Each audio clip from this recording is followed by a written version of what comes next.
तो हेलो दोस्तों, कैसे हो आप सभी का स्वागत है मेरे इस यूट्यूब चैनल पे जिसका नाम है ई फॉर एजुकेशन। इस चैनल के माध्यम से मैं आप तक नई नई एजुकेशनल वीडियोस लेके आता हूँ। तो फिर से एक बार आज आपका आज आज स्वागत है। तो चलिए आज का टॉपिक के बारे में हम जानते हैं। आज का टॉपिक है what is plagiarism, how to check plagiarism.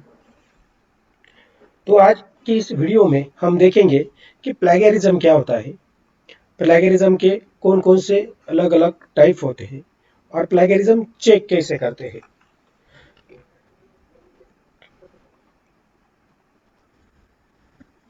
तो प्लेगरिज्म के कौन कौन से टाइप होते हैं, प्लेगरिज्म चेक कैसे किया जाता है, इस सब के बारे में आज की इस वीडियो में हम जानकारी लेंगे।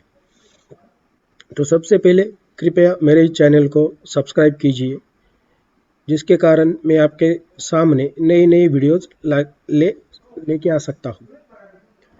तो व्हाट इज प्लेगरिज्म, प्लेगरिज्म क्या होता है, प्लेगरिज्म इस वर्ड का मीनिंग क्या होता है। So plagiarism is nothing but the practice of taking someone else's work or ideas and passing them off as one's own. So this definition is uh, from the Oxford uh, dictionary. So plagiarism is the practice of taking someone else's work or ideas and passing them off as one's own. अगर हम इसी definition को हिंदी में या मराठी में देखेंगे तो उसका मतलब क्या है। देखो, साहित्य की चोरी किसी अन्य व्यक्ति की भाषा, विचार या अभिव्यक्ति को अपने मूल कार्य के रूप में कपटपूर्व तरीके से प्रस्तुत करना है। मराठीमध्ये साहित्याची चोरी दुसऱ्या व्यक्तीची भाषा, विचार, कल्पना किंवा अभिव्यक्ति यांचे स्वतःचे मूळ कार्य म्हणून फसवे प्रतिनिधित्व करने। सो इसका इन जनरल मीनिंग क्या होता है, आप किसी और का काम अपना खुद का काम बता के अगर कहीं पे पेश कर रही है तो उसको बोला जाता है प्लेगरिज्म। अगर लिटरेचर के लैंग्वेज में और अगर लिटरेचर के फील्ड में हम प्लेगरिज्म को देखेंगे तो किसी ने लिखा हुआ कुछ आप अपना बना के अगर क्लेम कर रहे हो तो उसे कहा जाता है प्लेगरिज्म। सो प्लेगरिज्म एक सीरियस ऑफेंस है जिसके अलग अलग तरीके से परिणाम भुगतने पड़ सकते हैं। सो इसलिए प्लेगरिज्म मतलब क्या होता है, उसके तरीके कौन कौन से होते हैं। कई बार क्या होता है, अनजाने में हम इधर उधर से कुछ ले लेते हैं, हमको पता नहीं रहता कि प्लेगरिज्म में वो आ सकता है कि नहीं आ सकता है। इसलिए वो अनजाना काम भी अगर प्लेगरिज्म के रूप में आप प्रस्तुत करते हैं तो उसके भी परिणाम गलत हो सकते हैं। इसलिए हम सभी को प्लेगरिज्म क्या होता है, उसके टाइप कौन कौन से है और प्लेगरिज्म डिटेक्ट कैसे किया जाता है वो मालूम होना चाहिए। सो simply the practice of taking someone else's work or ideas and presenting that idea or the work as a self work। सो खुद का काम दूसरों का काम को खुद का काम बताना मतलब plagiarism. So these are the types of plagiarism. So first one is a complete plagiarism, source-based plagiarism, direct plagiarism, self-plagiarism, paraphrasing plagiarism, inaccurate authorship, mosaic plagiarism, and accidental plagiarism. So these are the different types of plagiarism. Apart from these types, some other types of plagiarism may also be there. So one by one we will see what are these different types of plagiarism means. So पहले आता है complete plagiarism. Now the word itself is an indicative, complete plagiarism. So you are looking this animation, the boy is clicking on Ctrl C and Ctrl V. That is, he is copying the other's material. So complete plagiarism is nothing but a copying the other's material as it is and presenting that material as own. That is nothing but a complete plagiarism. And it is the most severe type of plagiarism. Complete plagiarism is the most severe form of plagiarism in which researchers submit a previously authored manuscript or study under his or her own identity. It is the same as intellectual fraud and theft. दूसरों का काम, दूसरों का किया हुआ literature, दूसरों का किया हुआ work directly as it is खुद का बताना, उसको कहते हैं कंप्लीट प्लेगरिज्म। और ये सबसे most severe type of plagiarism होता है। सेकंड टाइप है source based plagiarism. So when a researcher cites an incorrect or non-existent source, this is misleading citation. It occurs when writer fails to properly and completely cite a source.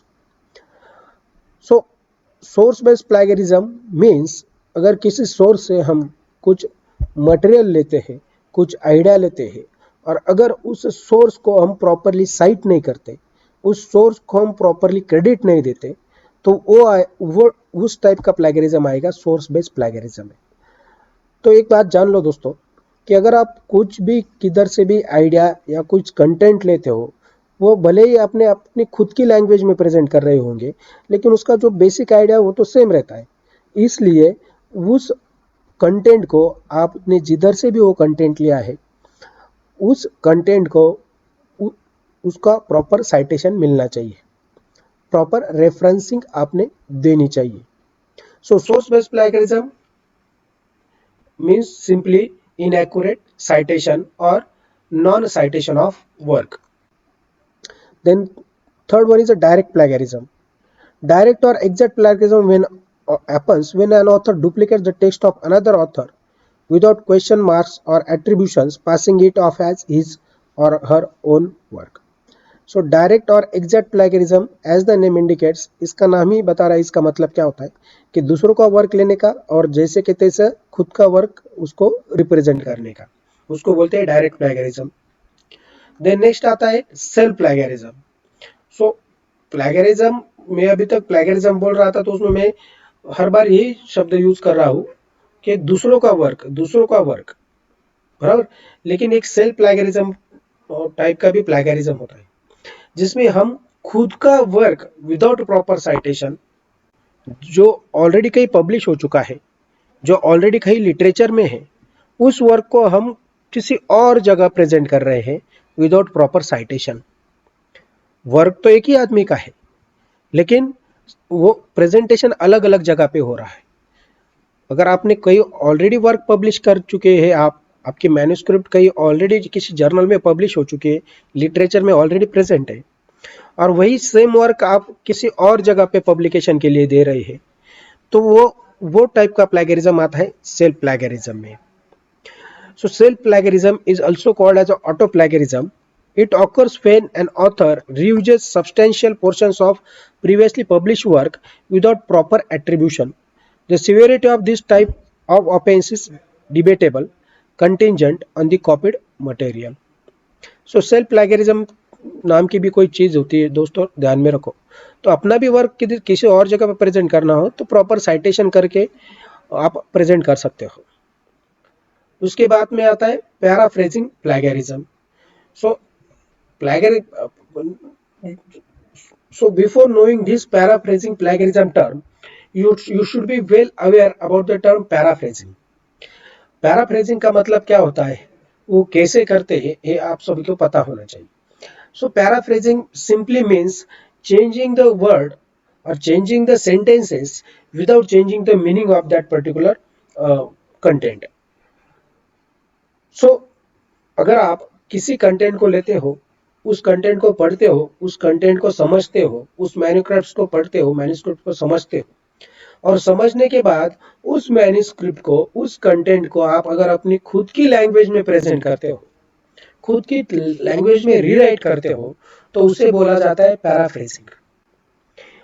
और आप फिर बोलेंगे sir paraphrasing में तो हम अपनी खुद की लैंग्वेज में कंटेंट प्रेजेंट कर रहे हैं, तो प्लेगरिज्म कैसे हुआ?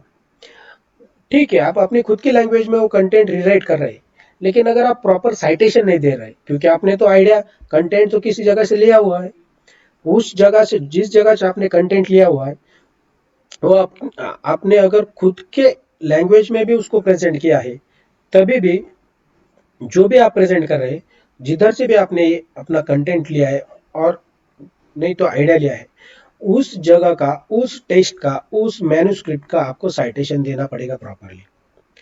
सो साइटेशन देने से आपको क्या होगा कि प्रॉपरली एट्रीब्यूशन होगा उस साइटेशन को, उस साइटेशन का कंट्रीब्यूशन आपके वर्क में दिखेगा। सो साइटेशन इज इंपॉर्टेंट। कुछ लोग इसको पैराफ्रेजिंग प्लेगरिज्म को प्लेगरिज्म मानते ही नहीं, वो प्लेगरिज्म हो भी नहीं सकता अगर प्रॉपर साइटेशन देते होंगे तो। So proper citation is necessary. Then next is inaccurate authorship. So inaccurate authorship, again the word itself is indicative. In one form, when an individual contributes to manuscript but does not get credit for it.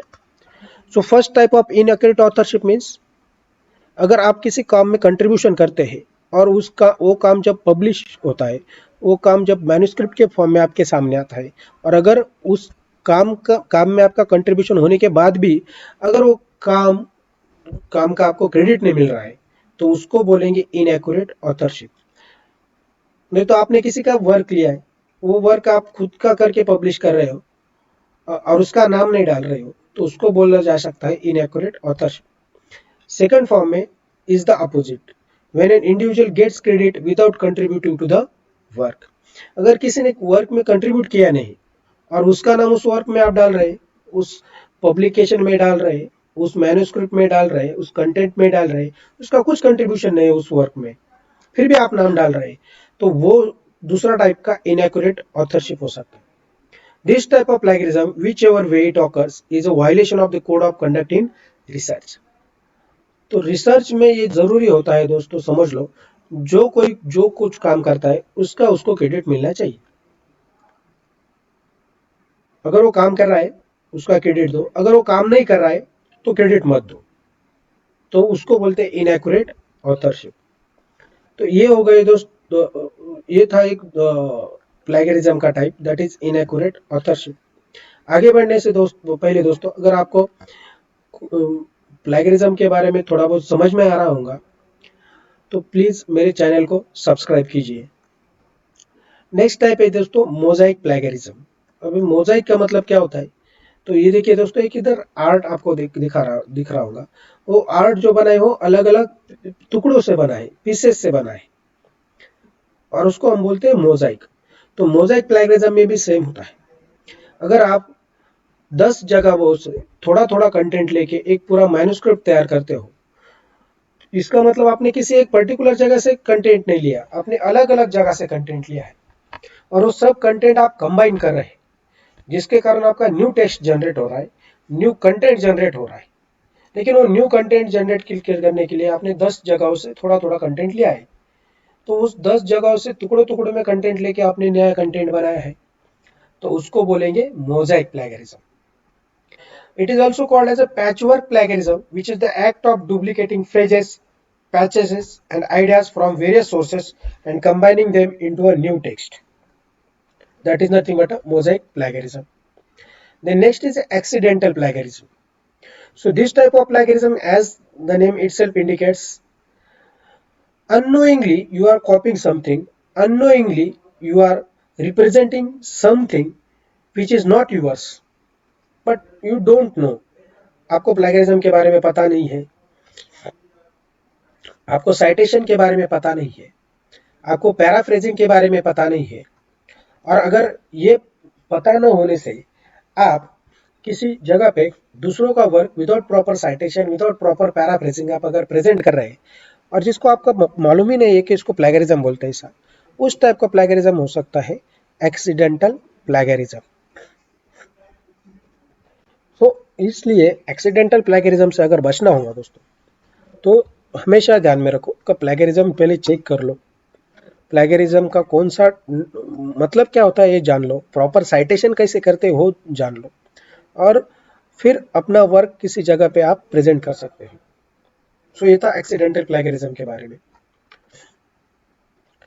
ये सब plagiarism में include है, ये सब type जो है वो plagiarism में इंक्लूड है दोस्तों। Complete source, direct plagiarism, self plagiarism, paraphrasing plagiarism, inaccurate authorship, Mosaic plagiarism, accidental plagiarism, तो ये प्लेगरिज्म में इंक्लूडेड है। अभी नेक्स्ट पॉइंट आता है कि सर प्लेगरिज्म में क्या इंक्लूडेड नहीं है, तो हम वर्क ले तो ले किधर से, अगर किधर से भी वर्क ले रहे हैं, कुछ भी कर रहे हैं, तो उस प्लेगरिज्म में अगर आ रहा है तो हम काम कैसे करें। तो क्या क्या एक्सक्लूडेड है देखो, any work which is properly coated और साइटेड, अगर आप कुछ भी वर्क ले रहे हो, वो वर्क आप प्रॉपरली कोट कर रहे हो, प्रॉपरली साइट कर रहे हो, उस वर्क का प्रॉपर क्रेडिट आप ओरिजिनल ऑथर को दे रहे हो, तो वो प्लेगरिज्म में नहीं आएगा दोस्तों। Then all references, bibliography, table of contents and acknowledgements does not get included under plagiarism. जो आप रेफरेंस लिखते हो मैन्युस्क्रिप्ट के बाद में, जो भी रेफरेंसेस आप इंक्लूड करते हो, बिब्लियोग्राफी इंक्लूड करते हो, वो नहीं तो इंडेक्स हो गया, टेबल ऑफ कंटेंट्स हो गया, वो प्लेगरिज्म से एक्सक्लूडेड है. General terms, standard symbols, standard equations and common knowledge are also excluded from the plagiarism. Standard symbol, for example, you are writing the symbol of degree Celsius or theta, phi, that common symbols are excluded. General knowledge, like there are 24 hours in a day, it is obvious that there are 24 hours in a day. This type of terms are excluded from the plagiarism. अभी ये सब plagiarism मालूम होने के बाद आपने आपका manuscript तैयार कर लिया, आपने प्रॉपर साइटेशन भी दे दिया, आपने प्रॉपर पैराफ्रेजिंग भी कर लिया, तब भी हमको डाउट रहता कि मेरा वर्क प्लेगराइज तो नहीं है, मेरे वर्क में कुछ प्लेगरिज्म तो नहीं है, तो मैं चेक कैसे करूं कि मेरा वर्क प्लेगरिज्म है या नहीं. तो प्लेगरिज्म स्पेसिफिकली लिटरेचर में प्लेगरिज्म चेक करने के अलग अलग सॉफ्टवेयर आते हैं दोस्तों, जो आपको प्लेगरिज्म बताते हैं कि आपने कौन सा कंटेंट किधर से लिया है. तो प्लेगरिज्म चेक कैसे करते हो वो हम देखते हैं. So there are different types of softwares which provide you the service of plagiarism checking. Among them, these are the few plagiarism checking websites providers, checkers providers, which will provide you the amount of plagiarism along with the sources from where you have taken that content. आपने किस जगह से content लिया है, कितना content लिया है, ये सब ये सॉफ्टवेयर बताते हैं. जैसे कि ग्रामरली हो गया, डुप्लीचेकर हो गया, प्रो राइटिंग एड हो गया, व्हाइट स्मोक हो गया, Turnitin, Urkund. These are the some examples of plagiarism checking softwares. तो हम एक टर्निटिन का एक इधर डेमो भी देखेंगे कि उसमें प्लेगरिज्म कैसे चेक किया जाता है. So this is the sample Turnitin website. So this is the screenshot from the Turnitin website. So this is the web address, that is www.turnitin.com. Google search bar में ये एड्रेस डालने के बाद ये होम पेज टर्निटिन का open होता है. अपर corner में इस साइड में आप देख सकते हैं कि लॉगिन का पेज है. लॉगिन पे क्लिक करने के बाद आपको टर्निटिन पे लॉगिन करना होगा. आपका ईमेल एड्रेस और पासवर्ड उधर आपको डालना होगा. ध्यान में रखिए, आपका लॉगिन करने के लिए पहले से अकाउंट होना ज़रूरी है. तो ईमेल आईडी और पासवर्ड डालिए, लॉगिन पे क्लिक करिए. लॉगिन के ऊपर क्लिक करने के बाद आपको आपका क्लास दिखेगा. ऑल क्लासेस देख सकते हैं आप, इधर क्लास दिखेगा टर्निटिव में. उधर आपका क्लास का नेम दिखेगा, स्टार्ट डेट, एंड डेट, कब तक वैलिड है वो, आपका सब्सक्रिप्शन टर्निटिव का, वो आपको पता चलेगा. क्लास के ऊपर क्लिक करने के बाद आपको, अगर आपके पास क्लास नहीं है, इधर कोई भी क्लास दिखा नहीं रहा, तो आपको क्लास में एनरोल करना पड़ेगा. तो आप इधर एनरोल इन अ क्लास करके क्लास में एनरोल भी कर सकते हैं. क्लास में एनरोल करने के लिए आपको चाहिए class ID and enrolment key. So class ID and enrolment key is same as that of your ID and password. So ये आपको टर्निटिन की तरफ से मिलता है. आपने अगर उसका सब्सक्रिप्शन लिया है टर्निटिन का, तो उसकी तरफ से आपको क्लास आईडी एंड एनरोलमेंट की मिलती है. नहीं तो आपका जो भी यूनिवर्सिटी है, नहीं तो कॉलेज है, इंस्टीट्यूट है, अगर उन्होंने इस प्लेगरिज्म चेकिंग सॉफ्टवेयर का सब्सक्रिप्शन लिया है, तो आपको वो क्लास आईडी और एनरोलमेंट की प्रोवाइड कर सकते हैं. तो आपका खुद का वो क्लास प्रिपेयर करके आपको दे सकते हैं, क्रिएट करके दे सकते हैं, जिधर आप प्लेगरिज्म चेक कर सकते हैं. अगर आपके पास लॉगिन आईडी एंड पासवर्ड है, तो सॉरी की है, एनरोलमेंट की और क्लास आईडी है, तो आपको इधर क्लास नेम वगैरह दिखेगा. क्लास नेम अगर दिख रहा हो तो उस पर क्लिक करो. उस पर क्लिक करने के बाद आपको यह क्लास होम पेज ओपन हुआ दोस्तों, और इधर आपको असाइनमेंट इनबॉक्स ओपन हुआ. तो इधर PC1, PC2, PC3 ये क्या है, तो असाइनमेंट के टाइटल से बेसिकली ये आप ये एक स्लॉट है आपको एक प्लेगरिज्म चेक करने का. ऐसे नंबर ऑफ स्लॉट्स प्रेजेंट रह सकते हैं, वो डिपेंड करता है आपके सब्सक्रिप्शन पे. सो ये पहला स्लॉट है. तो आपको फाइल सबमिट करनी होगी प्लेगरिज्म चेक करने के लिए, तो सबमिट पे क्लिक करना पड़ेगा दोस्तों। सबमिट में क्लिक करो। सबमिट में क्लिक करने के बाद आपको इधर सबमिशन टाइटल आएगा, सॉरी सबमिशन टाइटल आएगा। तो आपको इधर डालना पड़ेगा सबमिशन टाइटल, जो भी फाइल आप जमा कर रहे हैं उसका टाइटल डालना पड़ेगा। फिर इधर ब्राउज करके आपको आपकी जो फाइल है, जिस फाइल में आपका कंटेंट है, जिस फाइल में आपकी मैन्युस्क्रिप्ट है, वो फाइल आपको इधर अपलोड करनी पड़ेगी। एक बार अपलोड हो गई तो वो कंफर्मेशन के लिए पूछेगा, सॉफ्टवेयर पूछेगा कंफर्मेशन कि आपको इस फाइल में आगे जाना है कि नहीं। एक बार कंफर्मेशन फाइल अपलोड हो गई, इधर कन्फर्म पे क्लिक करो। कन्फर्म पे क्लिक करने के बाद वो आपको मैसेज देगा कि आपका फाइल जो है वो अपलोड हो चुकी है। The file is uploaded for plagiarism checking on the Turnitin website.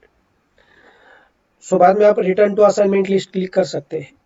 अभी PC1 पे आपने असाइनमेंट आपकी जो थी, जो कंटेंट था वो आपने अपलोड किया था। तो PC1 के अपलोड होने पर आपको इधर प्रोसेसिंग का बटन दिखेगा, प्रोसेसिंग चल रहा है ऐसा दिखेगा। थोड़ी देर लेगा दोस्तों प्रोसेसिंग के लिए, हार्डली 30 सेकंड्स और 1 मिनट लेगा सॉफ्टवेयर। फिर से रिफ्रेश करो, आपको फिर दिखेगा इधर similarity index. So this 33 means कि आपके कंटेंट में 33% प्लेगरिज्म है जो आपने अदर सोर्सेस से लिए हैं। आपको कौन कौन से सोर्सेस से किधर किधर से क्या क्या लिया है वो जानकारी चाहिए होंगी, तो इधर 33% पे सिमिलरिटी इंडेक्स पे क्लिक करो। उधर क्लिक करने के बाद आपको ऐसा दिखेगा दोस्तों कि 33% सिमिलरिटी इंडेक्स है। उसमें से 4% जो कंटेंट है वो आपने रिसर्च गेट के .net इस वेबसाइट से लिए है।